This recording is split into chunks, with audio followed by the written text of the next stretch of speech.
Can you identify the planet Mars or Saturn on site without a telescope? Stay there, we'll show you how.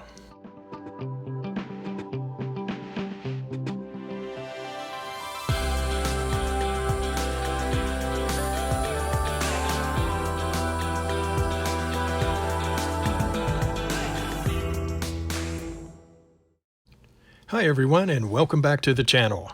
Today we're taking a look at basics of the night sky. This episode is a first look at how easy it is to learn backyard astronomy. Our goal is to learn how to identify planets, stars, and constellations on site without using binoculars or a telescope. There's actually lots to see without visual magnification aids. We'll show you orientation with the sky and resources to use to allow you to identify stars and constellations.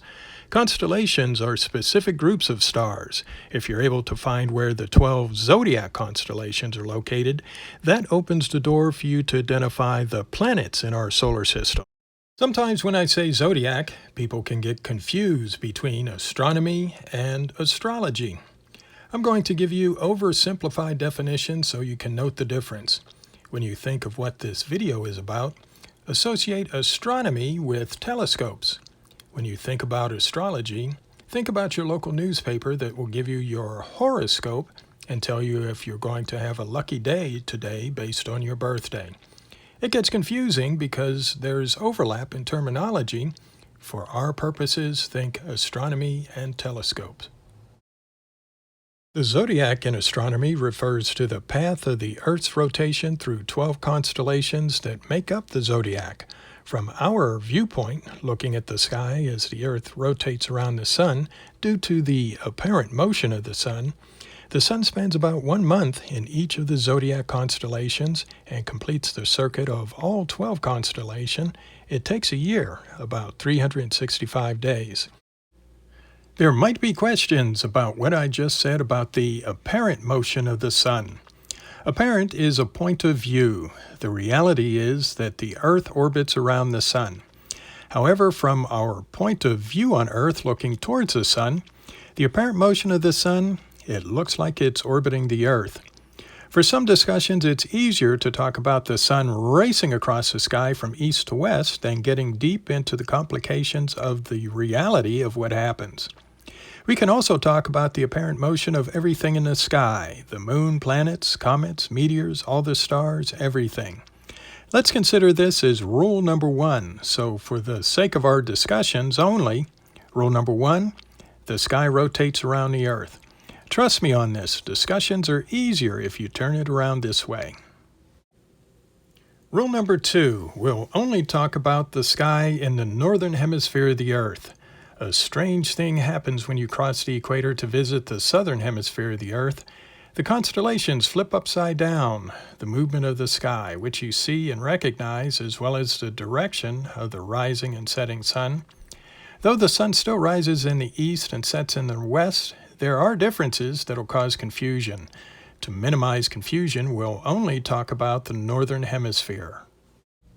This episode, we're focusing on what you can see on a clear night with normal eyesight and setting a foundation for learning the sky on site. We'll start out bare bones. 3 things you need is first, a place with a dark sky to observe, second, your eyes, and third, a star guide or planisphere. Finding a dark sky can actually be a challenge depending on whether you live in a big city or away from the big city in the country. If you live in New York City, it will be rare that you see a dark sky. Yes, it's nighttime, but apart from seeing the moon and the brightest stars, you won't see much. Stars are ranked based on the brightness they have. Some stars are bright, some are really dim. The brightest objects start at magnitude 0, and as relative brightness gets dimmer, the magnitude rating gets higher and higher. A magnitude 0 or magnitude 1 object is a lot brighter than a magnitude 5. A great constellation to illustrate this idea of differences in stars is the constellation Orion, the Hunter. It's a pretty easy constellation to find in the winter sky. It has bright stars and really dim stars. The brightest stars, and the first ones you'll probably be able to identify, are the distinctive 3 stars that make up Orion's belt. And in this photograph, Orion's belt is leaning slightly right of vertical. Other stars in this constellation, on one of Orion's feet, the star Rigel, which is the furthest bright star to the right, and his shoulder star, Betelgeuse, which is the furthest star to the left, you'll find a lot of people will forget about the real pronunciation of the shoulder star and just call it Betelgeuse. Lots of stars have Arabic names because astronomers of Arabic culture apparently were first to name a lot of the stars. From a magnitude of 5, the stars get dimmer and more difficult to see, and that's all depending on how dark your viewing area is. Another characteristic with the constellation Orion is that 2 of its stars have color. Orion's belt can be described as having white stars. One of the feet stars, Rigel, is noticeably brighter and is blue-white in color. Betelgeuse, the shoulder star, is bright and described as red in color. Orion's sword and shield are dim and difficult to see if your viewing situation is not good. Orion's sword, hanging from his belt, can be seen and is interesting because with magnification you can see a nebula or a star cloud in Orion's sword.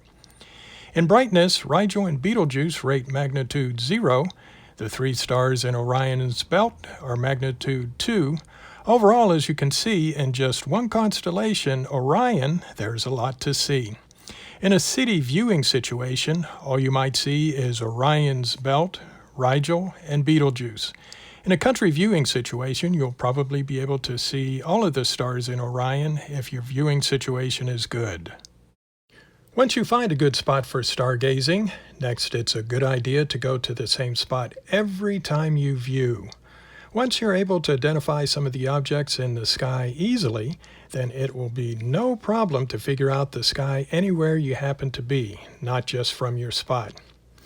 After you find your spot, the next thing to figure out is your orientation relative to north, south, east, and west. You can do this without a compass. Remember, we're doing this bare bones. The sun rises in the east and sets in the west. At sunrise, go to your spot and face in a direction of the rising sun. This is east. Hold your arms straight out and point with your fingers while you're still facing east. Now your left hand is pointing north, your right hand is pointing south. In the event you're at your spot at sunset, stand with your sun at your back and extend your arms and point with your finger. At sunset, with your back to the sun, you're facing east. Your left hand is pointing north and your right hand is pointing south. Reminder, don't look directly at the sun. You could possibly damage or lose your eyesight. This orientation exercise works with moonrise and moonset the same way. The moon rises in the east and sets in the west. Easy. To plan your viewing sessions, there's a number of star guide apps, books, and websites available to you. A trip to the library or bookstore is valuable. The book I suggest for beginners is called The Stars by cartoonist H.A. Rey. He and his wife Margaret created the Curious George stories about the young monkey and his many adventures with the man in the yellow hat. Rey's book is great because as a cartoonist, he didn't use the more traditional or official groupings of stars in a constellation necessarily. The constellations are a group of stars that represent a picture or story. He drew the constellations in a way that was easier to visualize. For example, there's a group of stars that are recognized as belonging to the constellation Gemini, the twins. The big contribution is that Rey draws a constellation as connect the dots diagram in a way that stars look closer to the image and name of the constellation. So in the case of Gemini, the twins, Rey connected the dots so it looks like twins standing together arm in arm, as you can see here on the cover of the book. He does this with all of the constellations, so it's a lot easier to remember what the group of stars look like. To Rey, it's more important to learn by his connect the dots picture technique of the constellation rather than worry that he's omitted or added a star or two compared to the official group of stars for a constellation. The author also gives some of the mythology or stories associated with the constellation. It really helps for you to remember the constellation the next time you look for it in the sky. The book The Stars is available at bookstores or as a download for your smartphone or other device. Between the apps and star guides and astronomy books, browse and figure out which works best for you. Another aid that you can use to figure out what stars and constellations are up on any particular night at whatever time is called a planisphere. When you set the calendar date and time of your sky observation, the planisphere will show you what the sky will look like in either direction, north or south, from the spot where you are stargazing. A big selling point for the planisphere: it's simple to use and it doesn't need batteries. To use it, say for example the date is January 25th in the morning after you wake up. You know the weather tonight will be clear and you're planning to stargaze tonight at 9 p.m. You simply turn the wheel on a planisphere to match up January 25th at 9 p.m. and it will predict and display the stars you will see, looking both to the north and south. To the left and right of the planisphere's sky representation is the eastern and western sky. If you would like to see what the sky will look like on another date and time, you can set the wheel for, say, February 5th at 9 p.m. to see any date, any time on a planisphere. Okay, let's solve our final mystery of the day. Where can we find the planets? The word planet is from a Greek word that means wanderer. Where can we find all of the planets in our solar system? The key is learning where the 12 constellations of the zodiacs are located in the sky. The zodiac constellations are a band that's simply the plane of rotation of the sun, earth, moon, and all the planets. It's the plane of rotation for the planets as they orbit the sun, and it extends out from the plane of the sun's equator.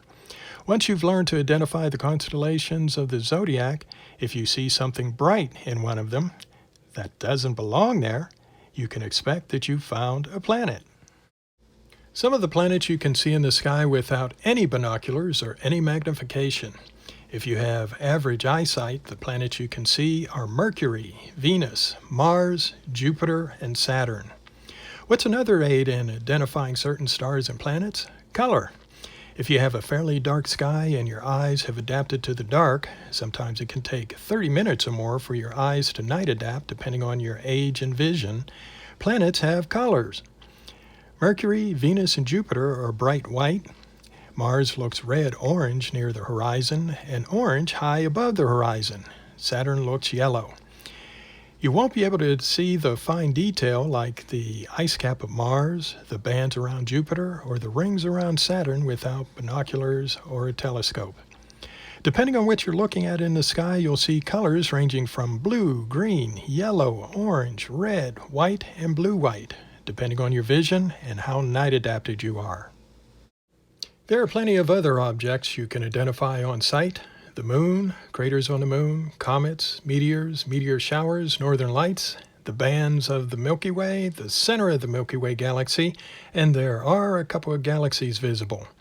There are man-made objects, satellites, the space station, the Hubble telescope, some space debris, and more. If your eyesight is really sharp and the Earth's atmosphere is calm, you might barely see the 4 biggest moons of Jupiter, which are Io, Europa, Ganymede, and Callisto. Now you know how to learn backyard astronomy and observe the sun, moon, stars, planets, and constellations. Come back and see us. We'll have more backyard astronomy in the weeks and months to come. Be sure to check back. I hope you enjoyed our video. If so, give a thumbs up and subscribe. Look us up at wingsactivitiesgroup.com.